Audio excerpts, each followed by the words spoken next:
윤석열 대통령 탄핵 심판이 오는 25일 최후 변론으로 마무리될 예정인 가운데 헌법재판소 연구관 출신 노희범 변호사가 재판관들이 전원 일치로 윤 대통령 파면 결정을 내릴 것이라고 전망했습니다.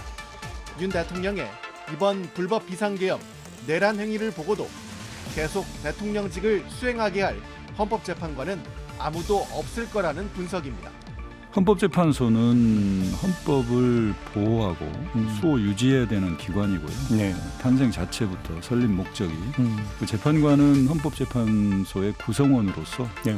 헌법재판소의 설립 목적과 취지에 맞게 직무를 수행해야 되는 사람입니다. 그런데 대통령의 이번 행위를 보고 헌법에 위반되지 않는다거나 위반이 중대하지 않다거나 그래서 대통령의 직무를 계속적으로 수행하게 해야 된다라고 판단하는 재판관이 과연 있겠습니까? 만약에 그런 재판관이 있다면 헌재 존립에 의미가 없어지고 네. 재판관이 있을 이유가 없겠죠. 그렇게 보세요. 그런 점에서 전원 일치로 만장이. 파면 결정이 내려질 것이다라고 생각합니다.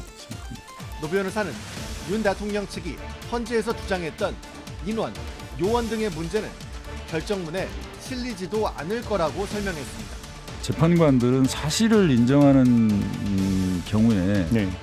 어떤 사실을 인정할지를 정해놓고 이제 다양한 이제 증언이나 이제 진술 조서, 여러 가지 텔레비전으로 전 국민이 지켜봤던 내용들을 전부 다 이제 종합해서 사실관계를 확정할 거니까요.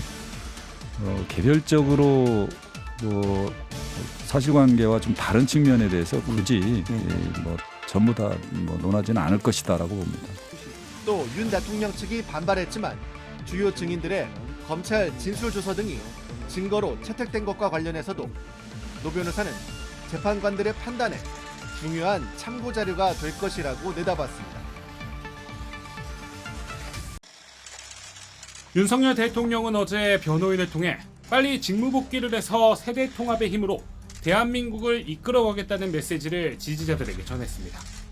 나경원 국민의힘 의원은 이를 두고 2030 세대를 위로하는 말이라고 했습니다. 현재 대통령 탄핵 반대 집회에 나오고 있는 2030의 마음을 좀 어루만져 주신 것 아닌가 이렇게 생각을 해봅니다. 젊은 세대가 힘든 상황을 살펴봤다는 겁니다.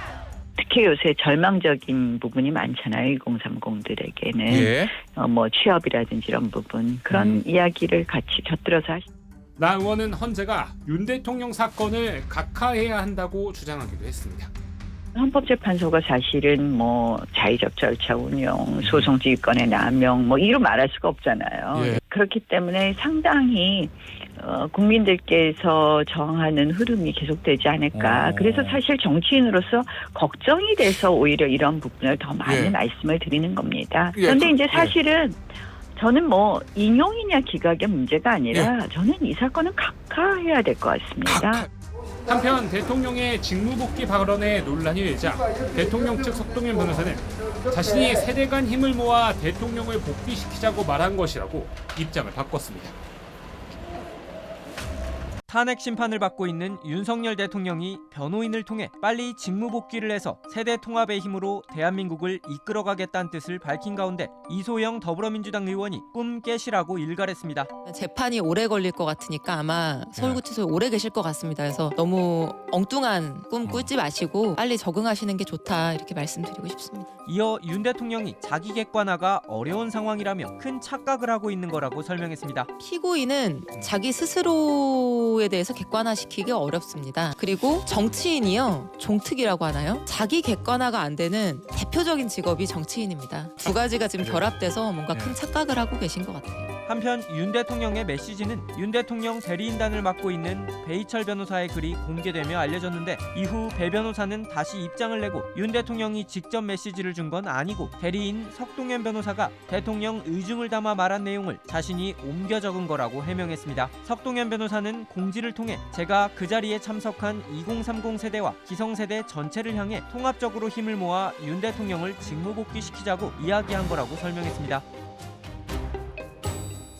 대통령은 지금 빨리 직무에 복귀하고 싶은 모양입니다. 네, 그렇습니다. 그래서 세대 통합을 하겠다는 의지도 천명을 했다는데 요거는 뭐 변호인 측에서 나온 얘기인가요? 네, 그렇습니다. 그러니까 윤석열 대통령 변호인단 그리고 또 대통령의 국민 변호인단이 있잖아요. 아, 여기서 이제 국민 변호인단 단장인 석동현 변호사가 네. 이제 그 집회에서 종로구에서 열린 광화문 집회에 올라가가지고 대통령의 뜻이다라고 하면서 쪽지를 하나 공개를 했는데요. 대통령의 친필은 아닙니다. 우리가 또 글자도 잘 알고 있잖아요. 필체를 알고 있는데 그 친필은 네. 아니고 네. 대통령의 메시지를 받아 적은 쪽지를 공개하면서 네. 이야기를 했어요. 빨리 직무 복귀를 해서 세대 통합의 힘으로 대한민국을 이끌어 가겠다라고 이야기했다고 합니다. 네, 세대 통합을 하겠다. 네. 네, 직무에 복귀해서 네. 쉽지는 않을 것 같은데 진짜로 요건 직무 복귀에 대한 의지가 강한 걸로 봐야 돼요? 아니면 이제 자신을 지지하는 분들을 조금 더 이렇게 치열업을 시켜주는 그런 메시지로 윤 보십니까? 대통령 입장에서는 이제 예. 기각 가능성도 꽤 있다고 있고, 본다. 예, 높다고 보실 수가 있죠. 그래요? 이제 10번 했고 네. 그 과정에서 어느 정도 헌재 재판관들을 설득한 부분도 있다고 판단했을 수가 있어요. 증인들에게 공격도 많이 했고 또 원하는 대답을 얻은 부분도 있다고 생각할 수 있으니까 그래요. 그러면 메시지 나올 수 있죠.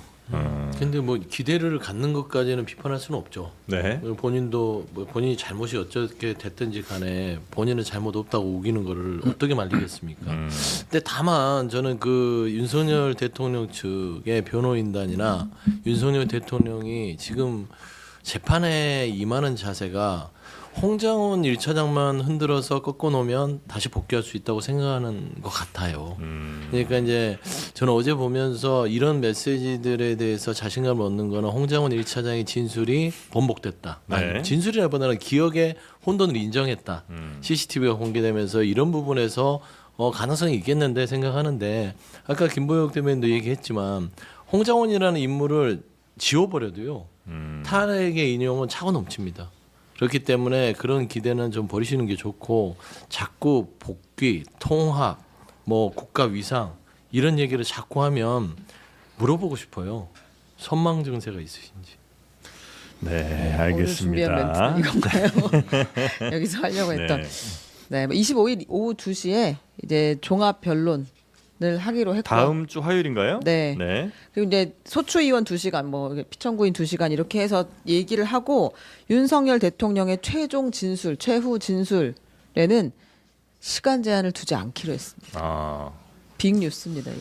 하고 싶은 얘기 다 해봐라. 네, 25일을 넘길 수도 있을 것 같다는 생각이 드는데. 윤 대변인 뭐 얼마나 할 수 있을까요? 무제한으로 하면. 필리버스터급으로 대통령, 간다면. 대통령요? 네. 말 오래 하고 많이 하는 걸로 유명하잖아요. 예, 화장실 문제만 해결되면 네. 아주 오래 하실 수 있을 것 아, 같습니다. 그러니까요. 네. 아니 근데 필리버스터처럼. 최후 진술은 네. 일어서서 하는 거 아니에요? 앉아서 합니까? 아, 또 힘들면 앉아서 하기도 하죠. 아 그런가요? 네, 네. 본인의 형편에 따라서 하는 거니까. 그렇다면 뭐 시간은 꽤나 오래 할 수 있을 네. 것 같다. 아니 저는 혹시라도 서서 하면 네. 오래 못 할 것이다. 근데 아마 앉아서 할 겁니다.